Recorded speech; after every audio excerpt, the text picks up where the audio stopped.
cura dos 10 leprosos. De caminho para Jerusalém, passava Jesus pelo meio de Samaria e Galiléia. Ao entrar numa aldeia, saíram ao encontro 10 leprosos, e ficaram de longe e gritaram, dizendo: Jesus, mestre, compadece-se de nós, tem misericórdia de nós. Ao vê-los, disse Jesus: ide e mostrai aos sacerdotes. Aconteceu que com eles foram purificados.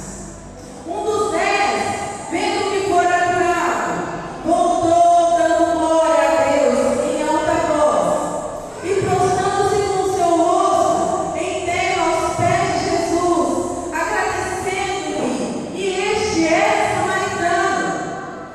Então Jesus lhe perguntou: não eram 10 que foram curados? Onde estão os 9? Não houve porventura que voltasse para dar glória a Deus, senão esse estrangeiro? E disse: levantai e vai, a tua fé te curou. Amém? Se a gente está na glória do Senhor, se glória ao Senhor, você levará. Eu tenho certeza que você sabe que os judeus, eles não se davam com os samaritanos por uma história longa. No entanto, para passar para Jerusalém, de Jerusalém para Galiléia, tinha que passar por Samaria. Normalmente os judeus, eles davam uma volta, e era uma volta grande. No entanto, Jesus, ele não fazia isso. Ele passava no meio de Samaria. E a fama de Jesus, ela já era grande. Jesus vinha ensinando os discípulos. Se você ver os versículos anteriores, ele estava falando sobre parábolas. A parábola das dracmas, das ovelhas. O capítulo de Lucas, ele fala muito sobre parábolas, sobre as chaves, sobre perdidos. E Jesus estava dando ensinamento.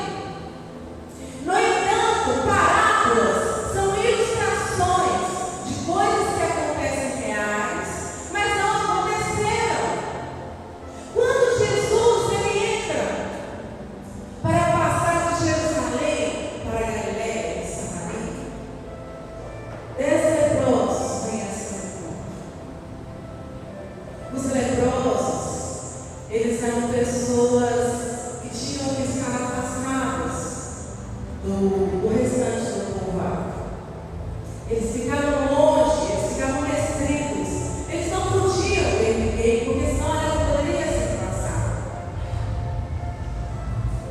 Quando eles veem que Jesus estava chegando, eles correm 10 leprosos e vão até Jesus. Mas eles ficam de longe. Por que de longe? Porque eles não podiam chegar perto, era proibido chegar perto.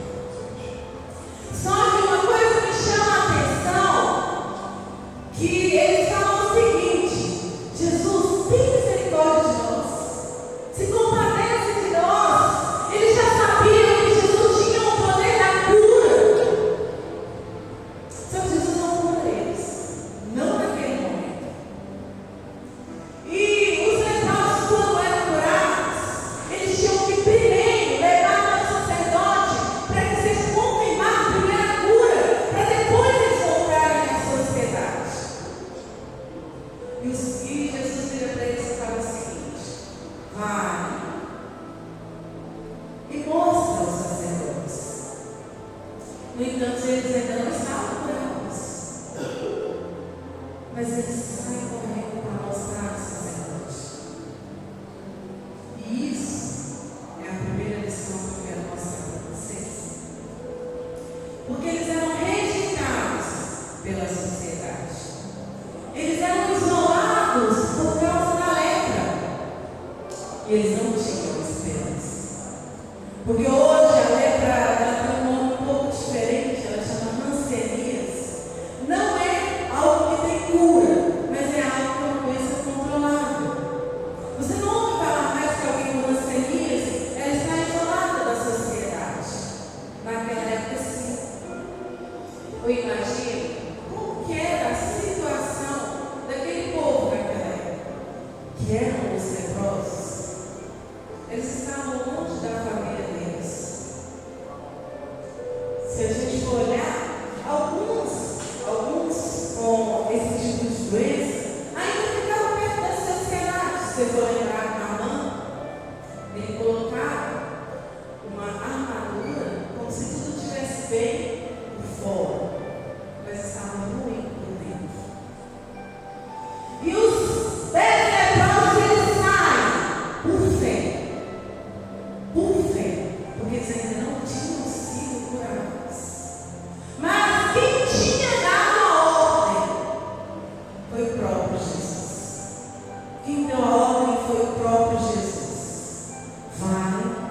e mostra ao sacerdote. E no caminho que eles estavam indo, no momento que eles vão para mostrar ao sacerdote, todos os 10 são realmente curados. Todos os 10 são realmente curados. E nisso nós temos que dar glórias, temos que dar graça, porque houve um grande milagre. E não é o que acontece em nossas vidas todos os dias. Sabe, meus irmãos? Nós nascemos na época da graça. Quando você e eu nascemos, já havia se passado toda a história. A história do Velho Testamento. O Senhor no Velho Testamento, Ele faz várias promessas que são cumpridas no Novo Testamento. No entanto, as pessoas que vivem o Velho Testamento e algumas que vivem o Novo, não vivem o que a gente vive hoje. Porque nós já sabemos tudo o que aconteceu. Nós já sabemos o que Jesus Cristo fez por nós. Tudo o que Ele fez antes mesmo de nós nascermos. Tudo já havia sido consumado. Em todo o Velho Testamento, Ele aponta para Jesus Cristo. Todo o Velho Testamento, Moisés era a tipologia de Cristo, que tira o povo do Egito, que é a tipologia do mundo, e leva para uma terra que manda leite e mel. Essa terra ainda nós vamos desfrutar, porque nós ainda estamos na passagem. Se fosse olhar pelo povo, nós ainda estaríamos no deserto, saindo do mundo, para ir para uma terra que manda leite e mel, onde quem vai entrar conosco vai ser Jesus Cristo quando Ele vier nos buscar. E nós já sabemos de toda essa história. Ruth e Boaz, é uma tipologia. Ruth é a tipologia dos gentios, porque antes Jesus Cristo era só para os judeus, mas Ele converte Paulo. Paulo então, ele vira o profeta dos gentios, e aí sim, como árvore enxertada, nós temos acesso a Paulo. Ruth, tipologia da igreja. Boaz, tipologia de Cristo, nosso remidor. Quem é o remidor? Aquele que paga a dívida que o outro tem. Nós tínhamos uma cédula de dívida para mim e para você. No entanto, essa dívida foi paga. Mas que houvesse um parente remidor, aquele casamento era um casamento diferente. Eu como noiva, eu tinha que pedir noivo em casamento. Eu tinha que ir a ter, assim como Ruth fez. Ruth foi a ter. E por que eu estou te contando toda essa história? Em um pequeno espaço. Porque você já nasceu para ser grato. Você deveria dar graça todos os dias. Você tem acesso à palavra. Eu tenho certeza que muitas pessoas não têm esse acesso. Não têm essa liberdade que nós temos de glorificar o nome dele. E sabe, muitas vezes o que eu vejo? O acesso restrito, ele é cobiçado. Já falei várias vezes aqui. Eu imagino Eli, que conheceu o Santo dos Santos, e não só ele. Nem todo sacerdote entrava todos os anos no Santo dos Santos para fazer o sacrifício. Talvez ele entrou uma vez e nunca mais entrou.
favor imerecido.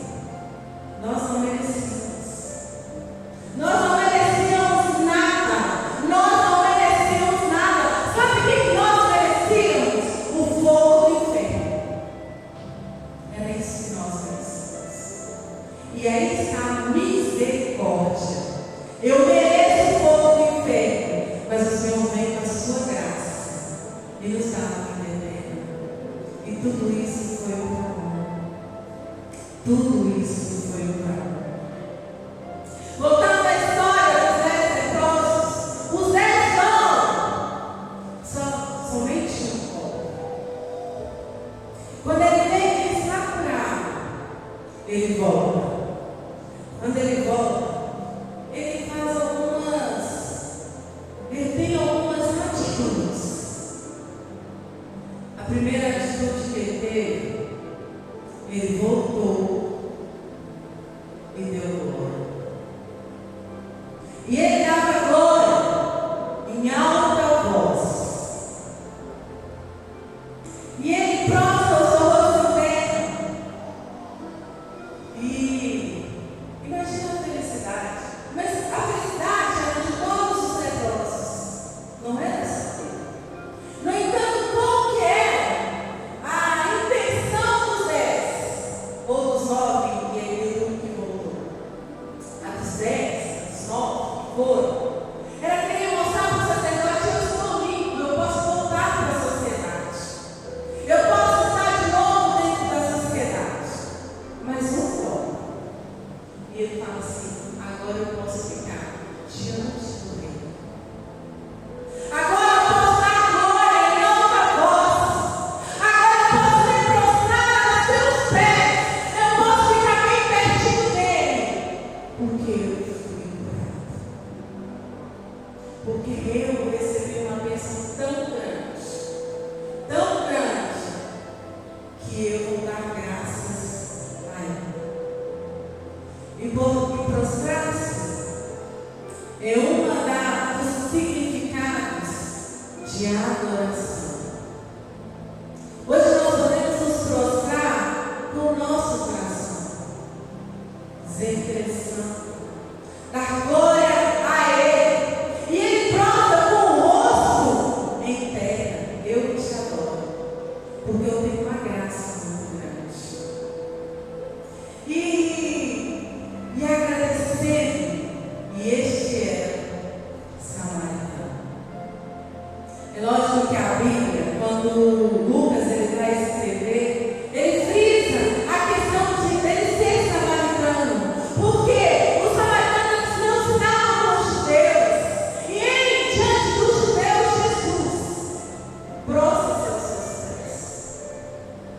E quando os judeus que tinham livre acesso a ele não faziam isso. E o que eu vim te trazer nesta manhã? Quanto ao agradecimento. Porque eu falei com vocês sobre nós estamos em uma travessia entre o mundo e a terra que o Senhor tem nos prometido. E o Senhor tem nos prometido uma terra. E Ele tira o povo do Egito. E o que o povo faz na travessia? Ele murmura.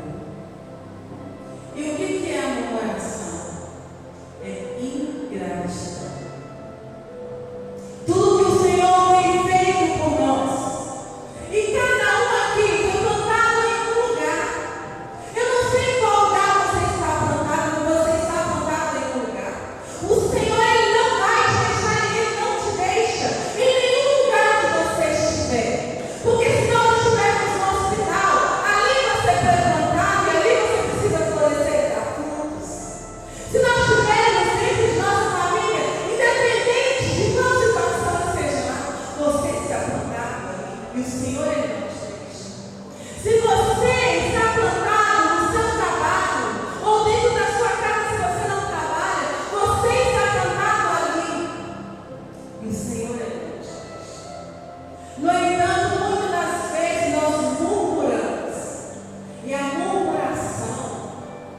ingratidão daquilo que o Senhor fez na sua vida. Talvez esses 9 que foram para o sacerdote não se sabe se eles estavam gratos ou não. Uma coisa é certa, eles não se voltaram os olhos para o Senhor. Quem tinha dado uma bênção. E se for olharmos para nós hoje, tudo que tem acontecido, isso pode se expressar a nós. Porque a graça, ela foi dada a todos. Mas nem todos voltam para a graça. Nem todos são gratos pela vida que o Senhor fez. Por onde você nasceu e você já estava na graça. Como gentil. Outro dia eu estava fazendo uma oração na minha casa. Eu acho que é Salmos 36 ou 136. E ali vai falar de toda a história, tudo que o Senhor fez por Israel. E ele fez por Israel. E quando Jesus vem, ele nos enxerta na árvore que era Israel. Vocês já viram uma árvore enxertada? Eu acho que na minha casa tem. Eu não sei, eu não entendo. Por que eu acho que tem? Porque o limão que está na minha casa é diferente. Ele ele é grande como uma laranja, só que o gosto dele não é ácido como o limão. Por isso que eu acho uma árvore enxertada. A árvore enxertada, ela recebe os mesmos nutrientes. O galho enxertado, ele recebe o mesmo nutriente da árvore toda. Não se tem mais diferença entre o galho enxertado e o galho natural. Nós somos enxertados no Senhor. Onde era Israel, agora somos todos nós. Todos nós. E nisso nós temos que agradecer todos os dias. Esse povo que murmura, por que eles murmuram? Eles saem do Egito. E aqui eu quero falar, eles saem do mundo. Mas o mundo não saiu deles. Eles ainda pensavam nas sepulturas que eles teriam no Egito. No entanto, o que Deus tinha para eles, e o que Deus tem para nós, é a terra que mana leite. Se hoje está difícil, Ele tem uma cidade preparada para nós. E o Senhor pergunta assim: onde estão os outros que foram curados? Onde estão os outros que receberam a graça? Por favor, eles. Onde estamos nós? Não houve porventura quem voltasse para dar glória a Deus, senão o estrangeiro.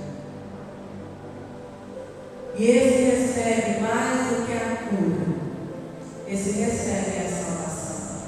E o Jesus vira para ele e fala o seguinte: levanta-te, a tua fé te salva. Ele recebe muito mais. Aleluia.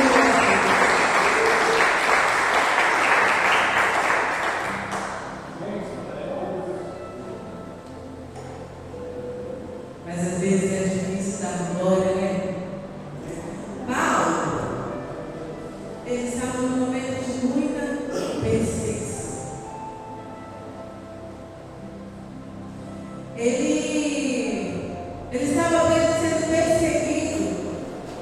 Mas ali em Tessalonicenses 5:17, ele vai falar o seguinte: em tudo dai graças, porque esta é a vontade de Deus em Cristo Jesus para convosco. Paulo disse em algumas coisas da graça. Disse? Foi em algumas coisas da graça? Tudo é tudo mesmo. É nas coisas boas, é nas coisas ruins. É naquilo que eu planejei com a minha força. E muitas das vezes não estava no plano de Deus.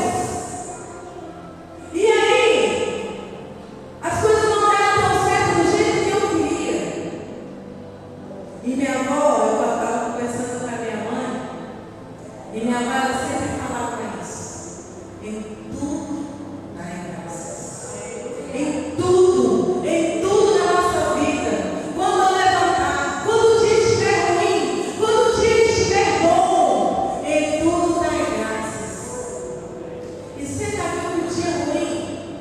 Ele não avisa. E às vezes tem coisas que chateiam a gente. Ontem, eu tinha tudo programado. Tudo programado. Eu ia no salão 9 horas da manhã. Aí depois eu ia voltar, eu ia fazer algumas coisas na rua, tirar um xerox. E depois eu ia voltar, fazer o almoço. Eu chega na volta de hora. Depois eu ia sentar e eu ia estudar. Tudo programado na minha mente. A palavra vai dizer que o coração do homem, ele faz planos, mas a resposta certa, ela vem do coração de Deus. E quando eu saio com o carro, a cachorra, ela não está indo até o portão. Então eu estava assim, para mim estava tudo bem, ela não ia sair. E ela estava ficando, ela olhava, saía com o carro, eu saía, fechava o portão e estava tudo bem. Eu e o Igor.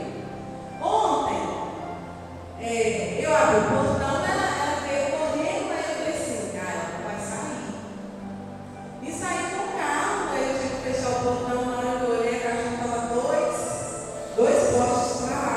Só que o portão ainda estava aberto, o carro estava aberto. Eu pensei assim, agora o que eu faço? Eu vou fechar o portão, eu vou atrás da cachorra.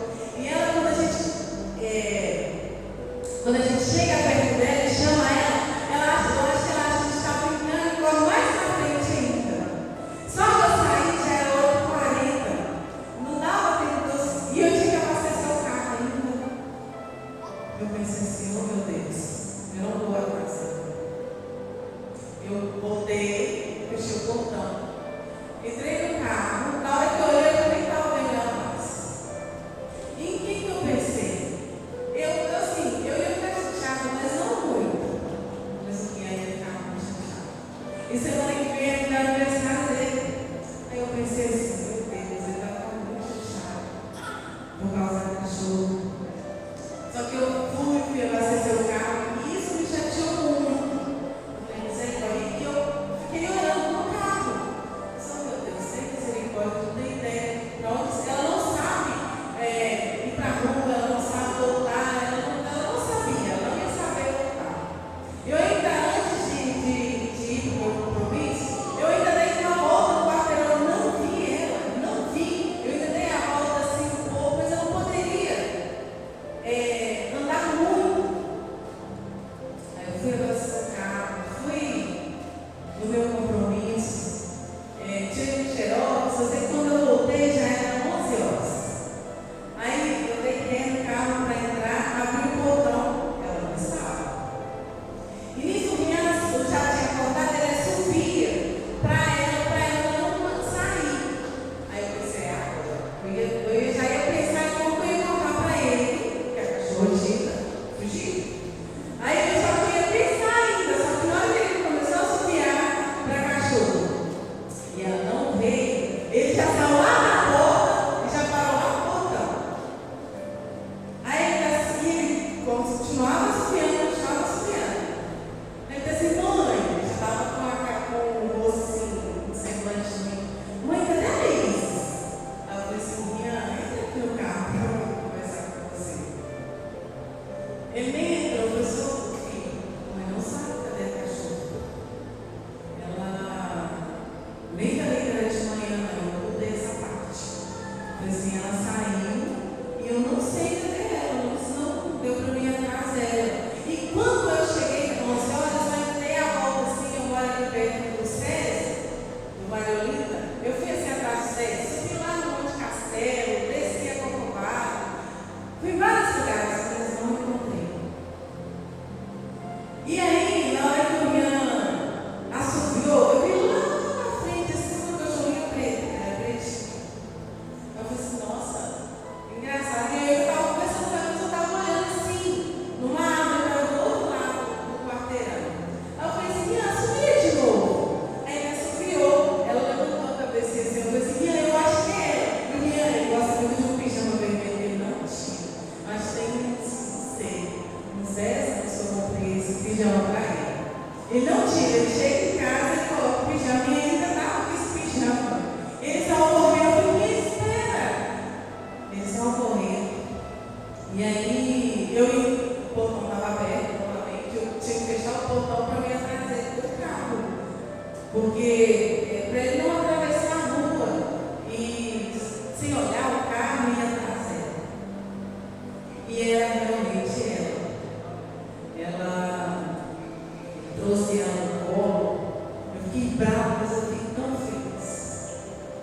porque aquilo tinha me chateado. E às vezes a chateação pode ser grande, a chateação pode ser pequena. Mas nós temos que dar graças ao Senhor. E pensando no futuro e nas ansiedades, que é algo que tem assolado a humanidade nesse último século. Por que ansiedade? É o excesso de futuro. O que vai ser? O que vai ser daqui para frente? Como que as coisas vão acontecer? E se a gente for pensar na ansiedade da vida, as coisas elas estão indo para o rumo. A igreja, se você for pensar, eu não sei se você foi desse tempo, a igreja era um lugar que era muito mais avivado. E como que vai ser no tempo das pessoas que estão vindo? Paulo, ele ainda continua em Filipenses: não andeis ansiosos por coisa alguma. Em tudo, porém, sejam conhecidas diante de Deus as vossas petições, pela oração, pela súplica, com ações de graça. Você acha que o Senhor não sabe aquilo que você necessita? Se o Salmo 139 ele vai falar que o Senhor ele te sonda, ele te conhece, ele te formou no ventre da sua mãe, ele te fez em cores. Por que ele te fez em cores? A palavra fala antes mesmo que você fosse entretecido no ventre da sua mãe. O seu sangue é vermelho, as suas veias são azuis. Você tem partes brancas. E você foi formado desde dentro da sua mãe. Ele conhece o seu pensamento. Ele sabe o que você necessita. Mas Paulo vai falar o seguinte: não andeis ansiosos. Antes, você torne conhecido para o Senhor aquilo que tem te trazido ansiedade. Esses últimos tempos eu fiquei muito ansiosa. Por que eu fiquei muito ansiosa? Porque eu estive com meu pai ali no hospital no último dia de vida dele.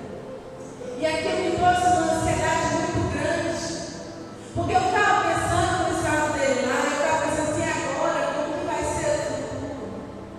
E eu precisava ajoelhar e falar com o Senhor: Senhor, como que vai ser agora? Como que vai ser agora? No meio da minha parentela. Como que vai ser eu agora? Porque meu pai ele não dissesse para mim, ainda que ele não tivesse uma vida com Deus, ele era um homem santo. Todo mundo que conversava com ele ficava muito nessa praça aqui que tem aqui perto. E ele, uma vez eu saí com ele, todo mundo conhecia ele, saía pelas ruas. E a gente parava de poste em poste. Ele conhecia sobre tudo. Mas o Senhor é a base da nossa vida. Ele te conhece. Ele sabe aquilo que aflige o seu coração, que muitas vezes dói. Mas ainda assim, ele fala assim: olha, torne conhecidas a mim, em oração, a sua súplica, aquilo que te dá ansiedade. É Ele quem peleja por nós. E como a gente vai fazer isso? Em ações de graça. Em ações de graça. Em oração e ações de graça. É dando graças a Ele. É agradecendo, sabe por quê, meus irmãos? O agradecimento ele é profético. O Senhor, antes de multiplicar o pão, Ele deu graças a Deus. E depois o pão foi multiplicado. Por vários momentos você vê o Senhor dando graças. O próprio Jesus dando graças. Antes de ressuscitar Lázaro, Ele também deu graças. E nós vamos dar graças. Nós vamos reivindicar no mundo espiritual aquilo que já foi dado nome, aquilo que já tem o seu nome. Nós vamos dar graças. Eu gostaria que você se colocasse sobre os seus pés. O louvor